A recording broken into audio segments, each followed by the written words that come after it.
Bonsoir et bienvenue à ce rendez-vous en direct de la Ligue vaudoise contre les cancers. Nous recevons beaucoup de questions des patients oncologiques qui sont inquiets à propos du vaccin contre les Covid et leur situation de maladie. Beaucoup d'entre ces patients nous suivent à travers de ces discussions en direct et c'est pour cela que nous avons décidé de dédier un rendez-vous à cette question. Les patients atteints de cancer représentent une population à risque face au Covid.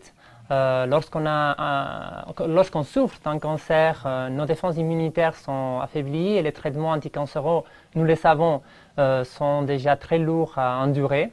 Du coup, est-ce qu'il faut encore se vacciner? Et si on doit le faire, est-ce que le vaccin aura une réelle efficacité?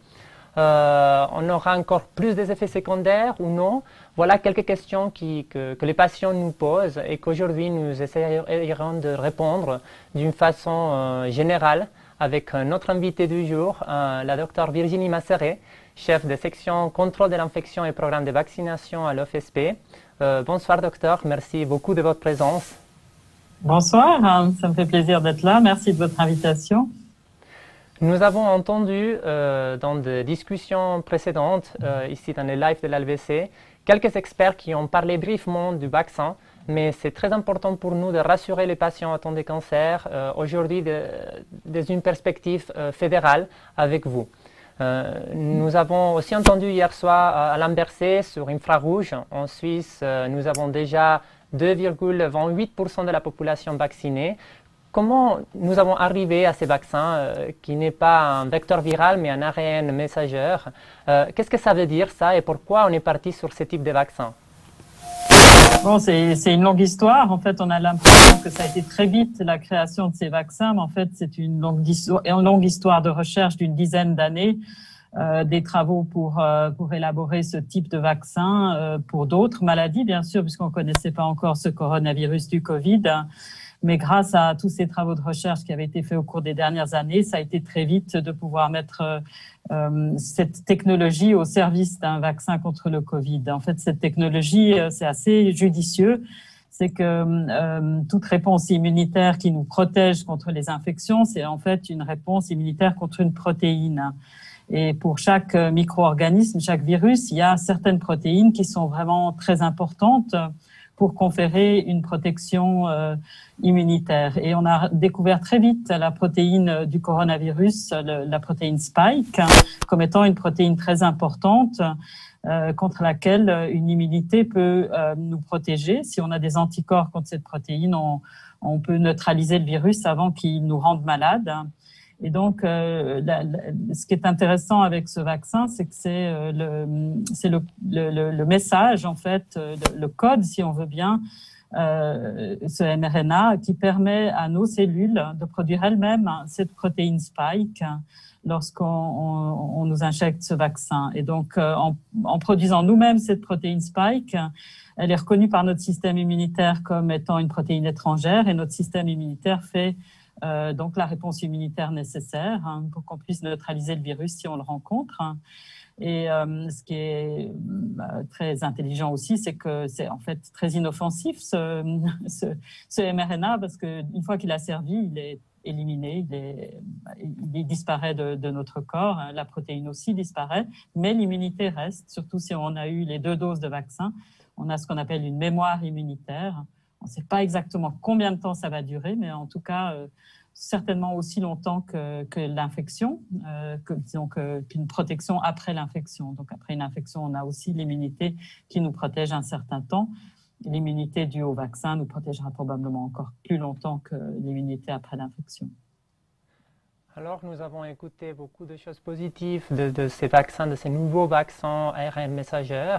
Est-ce que vous croyez donc qu'à partir de maintenant, on restera sur ce type de vaccin plutôt que du vecteur viral, comme par exemple pour la grippe?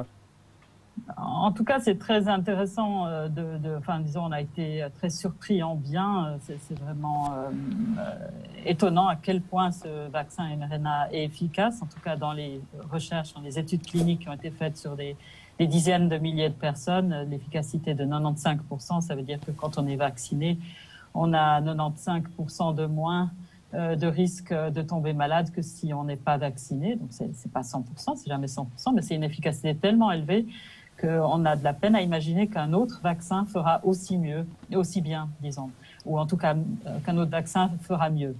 Et donc, pour l'instant, on mise beaucoup sur ces vaccins mRNA et on compte dessus, mais peut-être qu'il y aura d'autres vaccins, d'autres alternatives qui nous permettraient d'avoir plus de vaccins plus vite, hein, s'il y a d'autres vaccins qui se révèlent aussi efficaces ou bien aussi utiles, hein, on les mettra aussi à disposition de la population, bien sûr.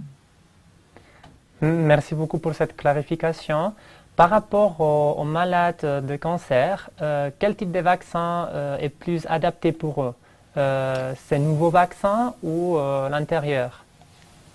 Bon, c'est clair que pour les personnes qui ont un cancer, qui sont traitées pour un cancer, les défenses immunitaires d'une manière générale sont diminuées à cause du traitement du cancer ou même à cause de la maladie chronique que représente le cancer. Selon le type de cancer, le cancer des cellules du sang aussi diminue l'immunité. Donc, on préfère à ces personnes donner des vaccins qu'on appelle des vaccins inactifs. On n'aimerait pas trop donner un vaccin qui est basé sur un virus vivant atténué.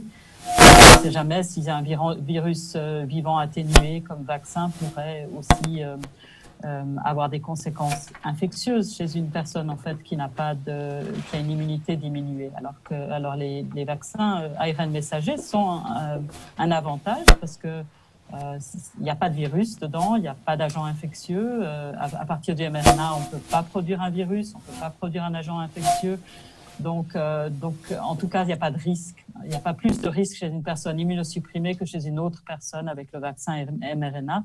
Donc, certainement, ce vaccin est très approprié pour les personnes qui ont un cancer. Du coup, si j'ai bien compris, ça veut dire qu'avec ces nouveaux vaccins, dans les liquides, il n'y a pas les virus. On ne peut pas prendre les Covid à partir du vaccin, en tout cas. Ah, absolument pas. Ça, c'est certain. En tout cas, il n'y a pas de virus dans le vaccin.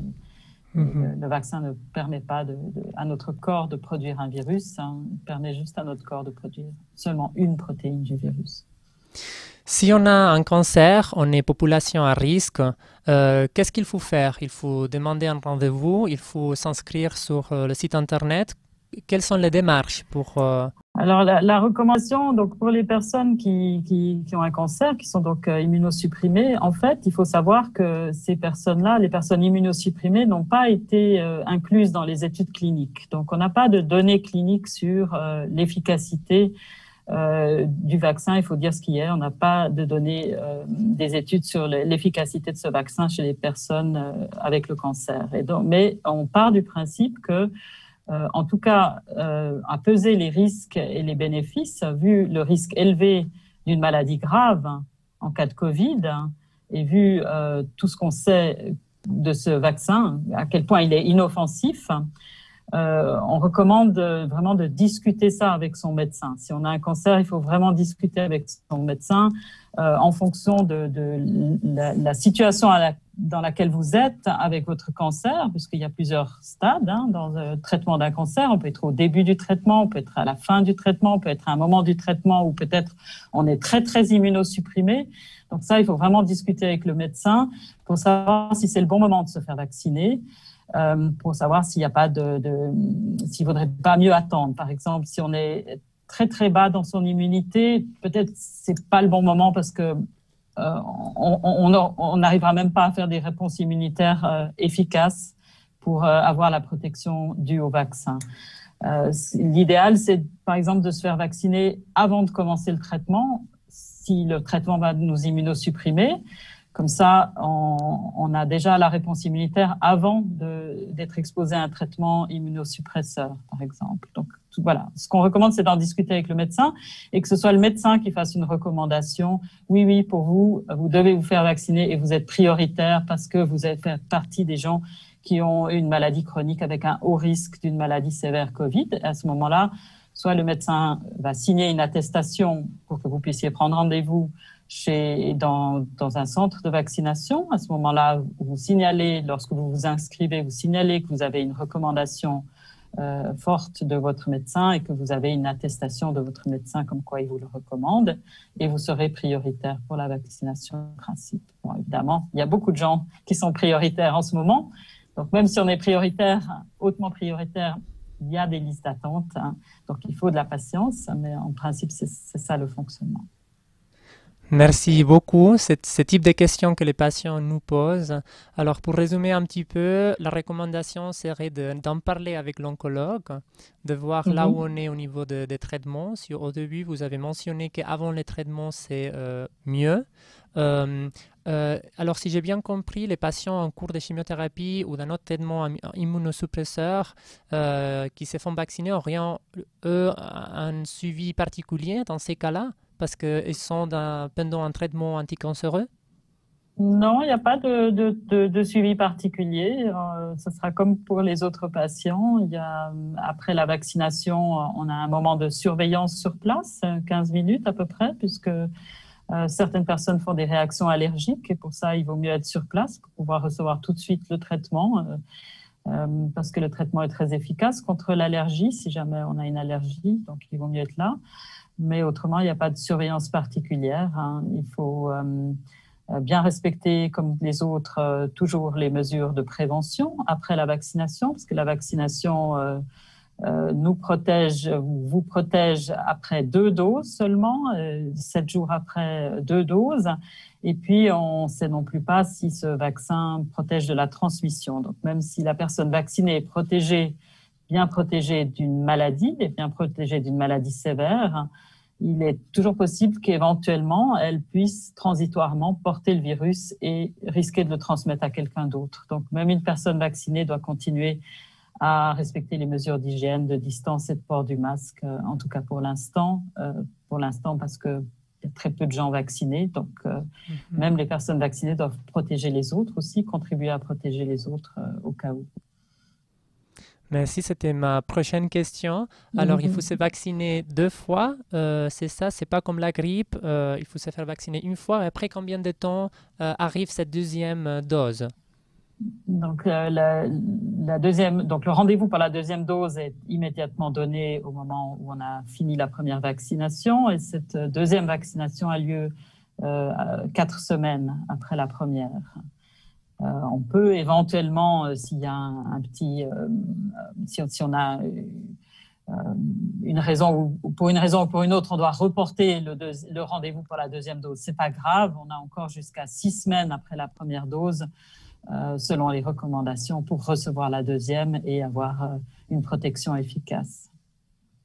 Alors, je prends juste un petit second pour communiquer la technique. J'ai un petit souci. Je ne vois pas encore les questions des spectateurs. Je ne sais pas si c'est possible de régler ça ou sinon je vais continuer à essayer. Et d'ici là, je passe aux questions un peu plus techniques du vaccin. Comment ça fonctionne concrètement? Il y a quoi dans les liquides? On a vu, il y a une vidéo sur le site internet de l'FSB qui explique un petit peu le fonctionnement du vaccin. Est-ce que vous pouvez nous raconter un petit peu plus? Donc, ce mRNA, c'est une molécule qui est constituée de bases, comme tout matériel génétique en fait.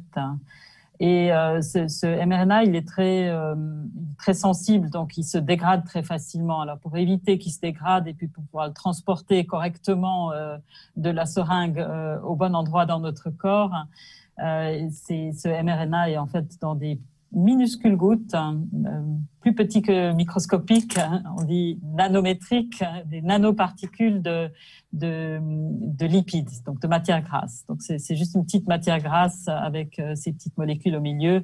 Et puis il y a quelques excipients avec ça pour stabiliser le tout, mais c'est du sel, des choses comme ça, des choses très inoffensives. Donc il y a vraiment pas d'adjuvant, il n'y a pas de substance particulière autre qu'un peu de matière grasse et puis ce petit matériel mRNA.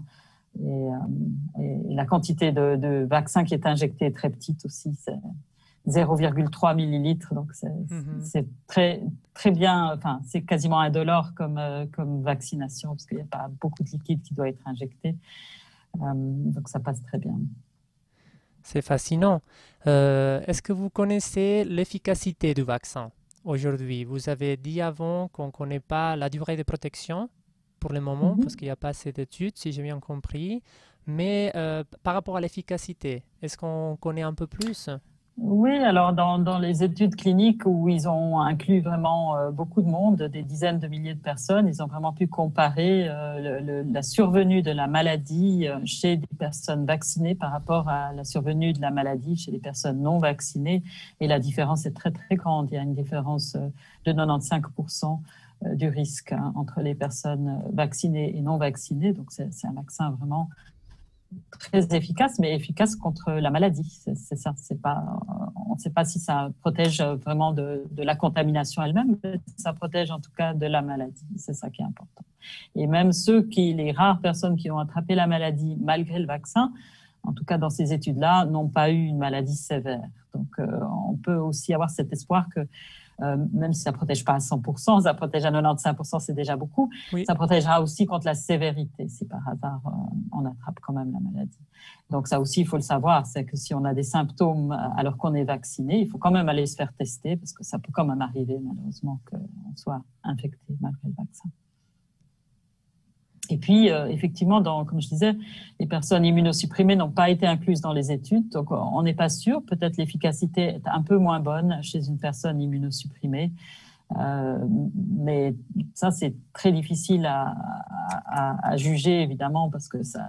Et il y aura des recherches prochainement le déficit immunitaire, il est très différent d'une personne à l'autre, et donc on ne peut pas faire des affirmations générales qui valent pour tous les individus. Donc, on part du principe quand même que même une personne immunosupprimée va avoir une certaine réponse, une certaine immunité. Et oui, il y a des études qui sont en cours. Effectivement, maintenant, les firmes nous ont dit qu'elles sont en train de continuer à faire des études où elles incluent alors volontairement des personnes immunosupprimées. Il y a aussi des études qui vont être lancées avec des enfants, puisque jusqu'à maintenant, il n'y a pas d'études chez les enfants. Donc, et des études aussi vont être faites pour les femmes enceintes. Là aussi, il manque des données. Merci beaucoup. Beaucoup de personnes nous posent aussi la question par rapport à l'immunité de groupe. C'est quand que cette immunité va arriver? Où on est aujourd'hui par rapport à ça?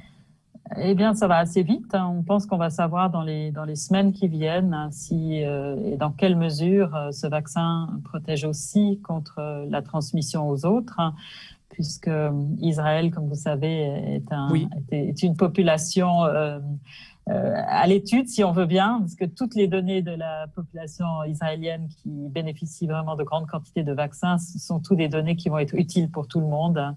On a vraiment des résultats qui viennent de là-bas très vite sur l'efficacité dans la réalité, dans la vraie vie. Parce que des fois, les conditions des études sont telles que on se dit ah oui, mais bon, c'est parce que dans les études ils ont été très rigoureux, mais peut-être dans la vraie vie, ça ne sera pas aussi efficace. Et là, maintenant, on est en train d'avoir des données de la vraie vie en Israël et on apprend aussi justement qu'il y a certainement pas une protection absolue contre la transmission, mais une certaine protection. Enfin, on en saura plus ces prochaines semaines. Ça va aller très vite. J'imagine que l'immunité de groupe dépend aussi de la quantité de doses que le pays a.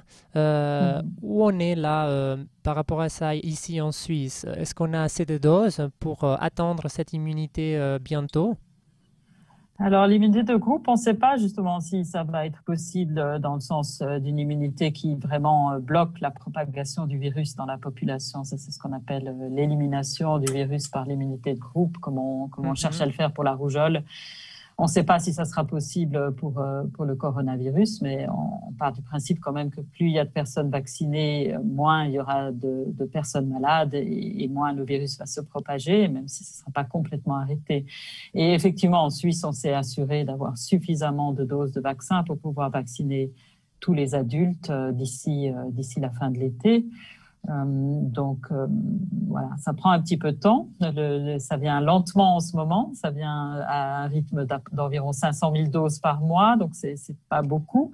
Mais il y aura beaucoup plus de doses par mois à partir du mois de mai. On aura jusqu'à 2 millions de doses par mois et voire même jusqu'à 3 millions. Et on est encore en train d'essayer d'obtenir plus de doses de ces vaccins mRNA qui sont tellement prometteurs. Mais ça ne sera pas pour tout de suite. Mais à partir du mois de mai, oui, on pense que ça ira très vite. Il y aura assez pour tout le monde. Nous avons senti auprès des patients une petite peur généralisée au délai. Est-ce qu'on a vraiment des difficultés, la Suisse, pour être vacciné? Les délais, vous voulez dire, est-ce qu'on est livré moins vite que d'autres? Exactement, oui.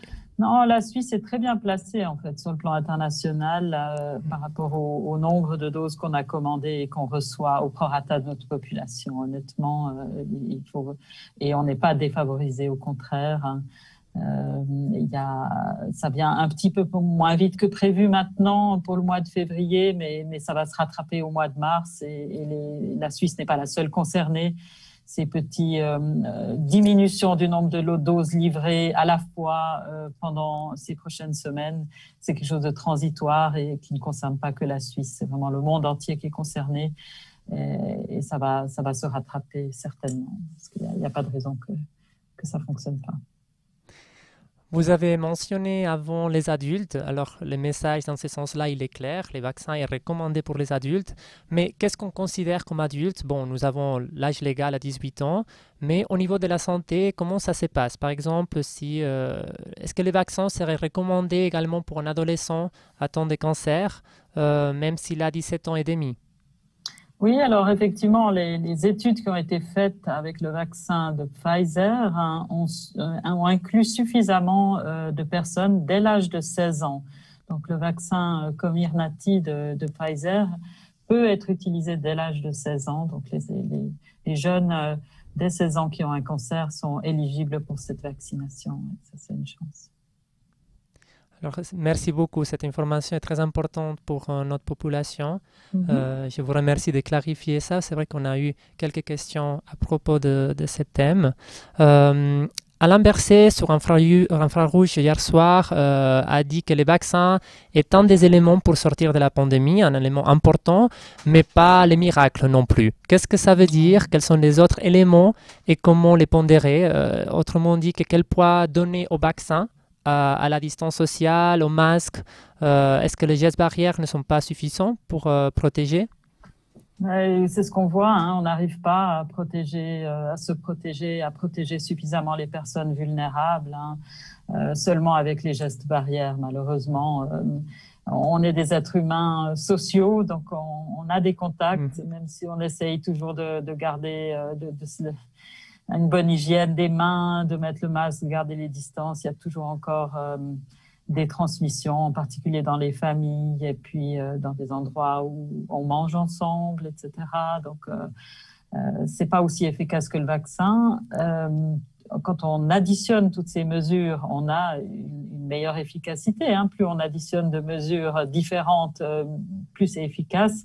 Et donc, additionner à ça les vaccins, c'est encore une efficacité, une mesure supplémentaire qui va vraiment améliorer la protection des personnes vulnérables et puis la protection de tout le monde contre les effets négatifs de cette pandémie. Et ce qu'on espère, c'est que quand on pourra vacciner tous ceux qui le souhaitent, et s'il y a une bonne acceptation de cette vaccination, si on vaccine beaucoup de personnes dans la population, que finalement on pourra arrêter avec les gestes barrières et qu'on pourra avoir une stratégie vraiment de prévention vaccinale en vaccinant surtout les personnes vulnérables et puis tout leur entourage. C'est ce qu'on espère. Hein. Mais pour l'instant, tant qu'on peut vacciner que d'ici la fin du mois de février, peut-être un quart des personnes vulnérables, d'ici la fin du mois de mars, la moitié des personnes vulnérables. Tant qu'on n'a pas toutes les personnes vulnérables vaccinées avec 2 doses, et on doit vraiment tous encore faire ces efforts de respecter toutes les mesures d'hygiène et de distance. Et comme ça, le vaccin aura un meilleur effet plus vite aussi pour tout le monde si on maintient le nombre d'infections au plus bas possible. Et surtout, on doit maintenir au plus bas possible la propagation de ce nouveau variant qui est plus contagieux et donc plus difficile à prévenir par les gestes barrières, mais qui heureusement est encore tout à fait sensible à la protection vaccinale. Donc, en se vaccinant, on sera aussi protégé contre ce mutant de Grande-Bretagne en tout cas. Merci beaucoup. Parlons des masques. Vous avez dit nous sommes d'êtres sociaux. C'est vrai, mais pour le moment, nous devons continuer à vivre avec ces masques. À quel moment vous croyez qu'on pourra laisser les masques dans la vie quotidienne? Ça, on peut encore pas le dire, malheureusement. On essaye de le modéliser dans des modèles mathématiques en faisant des hypothèses sur le nombre de personnes vaccinées, quand est-ce qu'on aura assez de vaccins pour vacciner assez de personnes, etc. Mais il y a encore tellement d'inconnus justement sur la protection contre la propagation, selon est-ce que peut-être vont apparaître des mutants qui vont être résistants, pour lesquels le vaccin ne nous protégera pas. Il y a tellement d'inconnus qu'on ne peut pas faire de promesses. Mais je pense pas avant l'été. On pense que jusqu'à l'été, en tout cas, on doit garder toutes nos mesures, en tout cas les gestes barrières. On espère qu'on pourra rouvrir quand même certains magasins, certaines activités culturelles avec beaucoup de protection, les concepts de protection, d'être pas trop nombreux, pouvoir garder assez de distance, assez d'aération, etc. On espère qu'on pourra reprendre un tout petit peu plus de vie. Peut-être que l'arrivée du printemps, des beaux jours vont aussi réduire la propagation du virus et nous aider dans ce sens. Mais il faut vraiment qu'on soit endurant et qu'on maintienne nos efforts encore. On voit qu'ils portent leurs fruits, donc il faut tenir bon. Oui, on espère que ça ira mieux bientôt. Très important aussi pour nos patients, quels sont les effets secondaires du vaccin? Est-ce qu'ils ont des effets secondaires en plus des effets du traitement anticancéreux? Alors, bien sûr, si le vaccin fonctionne, c'est-à-dire que si notre système immunitaire réagit au vaccin, ça s'accompagne aussi de certains signes comme peut-être une douleur au bras ou une rougeur au bras, ou bien on peut avoir un peu de fièvre, un peu mal à la tête, un peu des douleurs musculaires, mais tout ça, c'est inoffensif, c'est-à-dire ça n'a rien de grave et ça disparaît tout seul dans les 1 ou 2 jours. Et puis, le seul effet secondaire grave qu'on a observé, c'est cette allergie qui est très rare, mais qui peut être sévère, qu'on appelle un choc anaphylactique. Donc, une allergie sévère qui survient dans les minutes qui suivent le vaccin, mais c'est rare. Vraiment, c'est rare, mais certaines personnes font cet effet secondaire grave, mais on peut toujours les soigner. On a les moyens. C'est ce qu'on appelle l'adrénaline qu'on doit donner par injection. C'est pour ça qu'on garde les personnes en surveillance une quinzaine de minutes après la vaccination sur place pour pouvoir réagir s'il y a cet effet secondaire. Après, est-ce qu'il y a d'autres effets secondaires qui vont peut-être arriver plus tard parce qu'on n'a pas assez de recul encore, peut-être des effets secondaires tardifs, mais pour l'instant, il n'y a aucun signe de ça. Ça fait quand même maintenant des millions de personnes déjà qui ont été vaccinées dans le monde. On a déjà pas mal de recul, plusieurs mois. Et pour l'instant, n'apparaissent pas ces effets secondaires à long terme. Donc, on croise les doigts, mais on a vraiment l'impression qu'on est tombé sur un vaccin très, très sûr. On peut avoir tout à fait confiance. Du coup, pour résumer, ces effets secondaires, les pires, on pourrait dire que c'est ces réactions allergiques, mais qu'il faut souligner qu'elle peut être soignée avec l'adrénaline. Voilà, c'est surtout ça qui est important. Ouais. Est-ce que vous avez eu des retours Pardon, non. Je voulais juste dire que par rapport à ces effets secondaires, c'est vrai que toute personne qui s'est fait vacciner, si elle observe quelque chose qui lui paraît suspect, qu'elle pense qu'elle a un effet secondaire, elle doit en parler à son médecin et son médecin va l'annoncer aux autorités de surveillance des médicaments, donc Swissmedic. Et puis Swissmedic rassemble toutes ces données et analyse en profondeur pour savoir s'il peut y avoir un lien avec le vaccin et si oui, est-ce qu'il y a des précautions supplémentaires à proposer, à recommander, qu'est-ce qu'il faudrait faire. Donc, tout ça est très surveillé. Du coup, la recommandation principale serait d'en parler au médecin, d'en parler à l'oncologue. C'est ça, pratiquement pour les personnes vaccinées, de le savoir que s'il y a quelque chose de suspect après le vaccin, il faut en parler à son médecin. La lutte contre le coronavirus a pris quand même beaucoup de place dans la communication au niveau fédéral, mais mondial. Où on est avec les autres virus? Est-ce qu'on a encore l'énergie nécessaire pour lutter contre d'autres virus comme la grippe?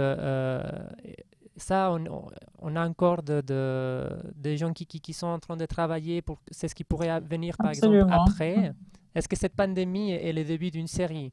Parce que c'est vrai que jusqu'à présent, quand on entendait une pandémie, on pensait très loin. Maintenant, ça nous arrivait à nous, chez nous. Du coup, c'est un bouleversement important.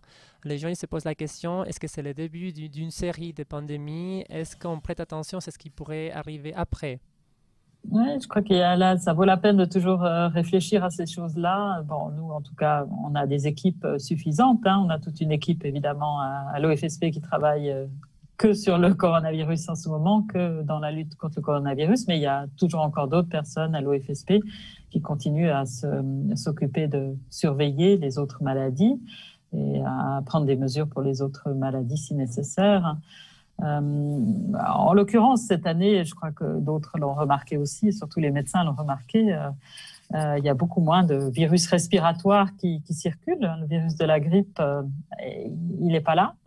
On le voit pas. Il n'y a pas d'épidémie de grippe cette année. On s'était inquiété parce qu'on s'était dit si les deux épidémies s'ajoutent, épidémie de grippe et épidémie de coronavirus, mon Dieu, nos hôpitaux vont être débordés et nos patients vulnérables vont être exposés à un double risque, les pauvres. Hein. Donc, on s'est vraiment fait des efforts pour avoir plus de vaccins contre la grippe et on voit que on est épargné. Le virus de la grippe semble ne pas apprécier nos mesures barrières hein, et semble être vraiment écarté par nos mesures barrières. Donc, nos mesures barrières sont efficaces contre les virus ordinaires qui sont probablement moins contagieux que le coronavirus. C'est pour ça qu'on arrive mieux à s'en protéger par nos mesures barrières. Et d'autre part, l'autre différence, c'est que contre le virus de la grippe, on est très nombreux à avoir une immunité partielle parce qu'on a tous été exposés dans notre vie à au moins un virus de la grippe. Donc, on a une certaine immunité de groupe, justement, qui fait qu'il n'y a un petit pourcentage de la population qui tombe malade, c'est 2-3% qui tombent malades de la grippe chaque année, alors que pour le coronavirus, aucun de nous n'avons une immunité. Enfin, peut-être maintenant, il y a peut-être 15% qui ont eu la maladie, ou 20, ou maximum 30% de la population en Suisse qui a déjà eu la maladie, qui a quelques immunités, mais tout le reste de la population peut tomber malade, et c'est pour ça que ça fait une grande différence de laisser courir le virus ou non en nombre de malades. Mais les autres maladies existent encore. En effet, c'est encore nécessaire de penser à se vacciner aussi contre l'encéphalite attique vis-à-vis de l'été. On risquera d'être exposé aux tiques, il faut y penser. Enfin bref, il y a encore les autres. Mais tous ces virus qu'on peut prévenir par l'hygiène ont nettement diminué avec les mesures d'hygiène qu'on prend contre le coronavirus. Mais est-ce qu'on est au début d'une longue série de pandémies? Non, je ne crois pas. Mais par contre, les chercheurs et les biologistes s'intéressent à savoir pourquoi ce virus a émergé. On a plusieurs hypothèses aussi sur la manière dont l'être humain vit en contact avec les animaux. L'être humain prend de plus en plus de place. Il y a de plus en plus d'êtres humains sur la planète. Donc, les êtres humains défrichent beaucoup pour pouvoir étendre les villes, étendre les constructions, ce qui fait que des zones de vie sauvage deviennent plus proches de la vie humaine. Et ça peut favoriser effectivement l'émergence de virus qui jusqu'à maintenant sévissent que chez l'animal, qui tout à coup deviendraient adaptés à l'être humain. C'est ce qu'on peut observer comme éventuelle hypothèse pour expliquer l'émergence de nouveaux virus qui semblent tout à coup un peu plus fréquents. Et donc, ça vaut la peine de réfléchir à ça et peut-être de changer nos comportements. En tout cas, les Chinois, je crois qu'ils ont compris qu'il faut arrêter de vendre des animaux vivants sur les marchés, parce que ça a probablement été un des facteurs favorisants pour l'émergence de ce coronavirus. Alors, Dr Masseret, merci beaucoup de nous accompagner, d'avoir répondu à nos questions. Je me dirige à notre public qui nous a suivis. Alors, on a eu un problème technique, du coup, on n'a pas pu répondre à vos questions en direct, mais nous reviendrons vers vous avec les réponses par écrit sur Facebook dès que possible. Je vous remercie beaucoup de votre temps. Et nous vous attendons mardi prochain pour un autre live. Merci beaucoup, docteur, encore une fois. Merci à vous. Et belle soirée. Belle soirée à vous tous. Et puis, j'espère que le vaccin vous sera bénéfique à ceux qui peuvent en profiter et que d'ici cet été, on sera tous vaccinés et qu'on ira mieux. Merci beaucoup et courage à tout le monde, en tout cas pour ces moments difficiles avec la crainte de tomber malade avant de pouvoir être vacciné, etc. Merci à tous. Merci beaucoup. Bonne soirée. Au revoir, bonne soirée.